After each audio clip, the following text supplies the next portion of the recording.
Сәлеметсіңдер ме, балалар? 2-ші сынып жаратылыстану 8-ші сабақ. Жануарлар тіршілік ортасына қалай бейімделеді? Бүгін біз сендермен осы тақырыпта әңгіме қозғайтын боламыз. Олай болса, біз өткен сабаққа назар аударайық. Қандай сүтқоректі жануарды білесің? Осы сұраққа жауап беріп көр. Балықтар қалай тыныс алады? Қане, ойланып, өз ойыңмен бөліс. Суреттерге мұқият қара. Мына көбелектер жауыннан жасырыну үшін қай гүлге қонуы керек? Қалай ойлайсың?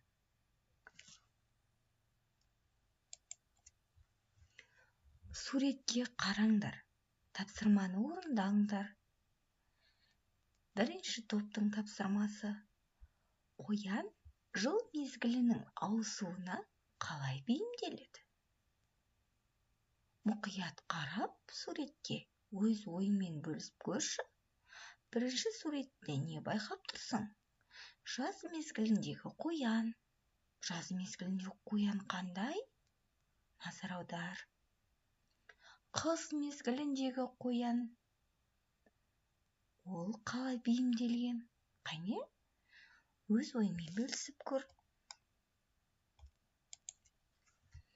Екінші топ оқушыларына берілетін тапсырма: қай суреттегі кесірткені жануары тез, жаулары тез байқайды деп ойлайсың? Бірінші суретте тұрған қоңыр түсті кесіртке, екінші суретте жасыл түсті кесіртке. Әр жануардың өзінің жаулары бар екенін білесің. Енді қай кесіртке жаулары тез байқайды деп ойлайсың? Өз ойыңмен бөлісіп көр. Балалар, көптеген жануарлардың дене пішімі мен реңкі мекендеген ортасына байланысты қалыптасады. Бұл оларға жауларынан жасырынуларына көмектеседі. Кейбір жануарды тіпті қоршаған ортасынан ажырата алмай қаласың. Мысалы, көк шөпке қонған жасыл шегірткені бірден байқау қиын.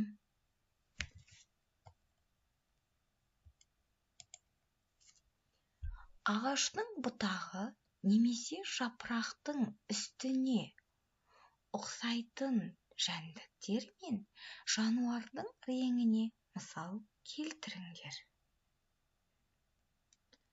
Кейбір жәндіктердің дене пішіні бұтаққа ұқсайды. Сондықтан оларды байқамай қаласың. Енді бірінің түсі ашық келеді. Тіпті жануардың өздері жақындауға қорқады. Ашық реңді жәндіктер ащы немесе улы болады. Сондықтан құстар оларды жемейді. Жануарлар жауларынан жағымсыз иістері арқылы қорғанады. Мысалы, тарбаған, қанқыз қауіп төнгенде жағымсыз иісі бар сұйықтық бөледі. Жануарлар өздері мекендейтін ортаға бейімделеді. Антарктидада температура төмен болса да, онда мекендейтін жануарлар өздерін жайлы сезінеді. Мысалы, суретте көріп тұрғандарындай, Антарктидада өмір сүретін итбалықтар және пингвиндер. Антарктиданы мекендейтін сүтқоректілер мен құстар үшін ең бастысы жылуды сақтау. Олар суықтан қалың терісі, асты май қабаты, жүні немесе тығыз қауырсынымен қорғанады. кейбір жануарлар ұзақ уақыт сусыз тіршілік ете алады. Мысалы, түйенің ең басты ерекшелігі шөл далаға бейімділігі.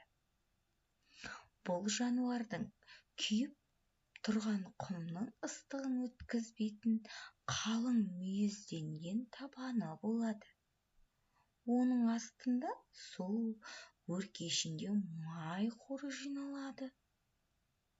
Осы қордың арқасында түйе бірнеше күнге дейін сусыз жүре береді.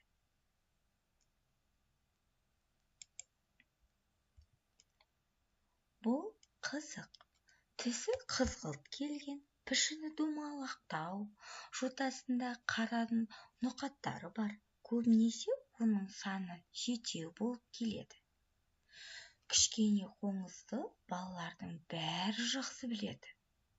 Ол ел қайда көшеді, суды қайдан ішеді деп өздерің ұшырып ойнайтын қанқыз. Қауіп-қатер төнген кезде қанқыздың аяғының бүгілген жерінде қызғылт сары түсті тамшылар, яғни сүт пайда болады. Осы қышқыл қанқызды жануарларынан қорғайды екен. Есіңде сақта, жануарлар тіршілік ортасының жағдайына реңі, қалың жүні, тығыз қауырсыны және тағы басқа арқылы бейімделеді екен. Балалар, енді мен сендерге бір қызықты тапсырма дайындап қойдым. Жануардың бірін таңдап, тіршілік ортасының суретін сал. Яғни өздерің суретте көріп тұрған түйе мен керік. Бұлар қайда тіршілік етеді? Олардың тіршілік ету бейімделу ортасын суретін сал. Тағы да сендерге тапсырма. Бұл тапсырмалар сендер бүгінгі сабақта не меңгергендеріңді анықтайтын ойын. Сәйкестендір ойыны. Жануарларды тіршілік ортасына қарай сәйкестендіру қажет. Суретте сендер қандай жануарларды көріп тұрсыңдар? Әрине, аю, түйе, балық және пингвин. Және біз суретте қандай тіршілік ортаны көріп тұрмыз? Әрине, шөл дала, мұз, былайынша айтқанда антарктида десек те болады, я? Теңіз немесе су десек болады. Және орманның суретін көріп тұрсыңдар. Және бұлар қайда, қалай сәйкестендіреміз? Қане, сәйкестендіріп көрейік. Мысалы, бірінші суретте аю. Аю қайда тіршілік етеді? Әрине, орманда тіршілік етеді. Түйе қайда тіршілік етіп, тіршілік ортасына бейімделген?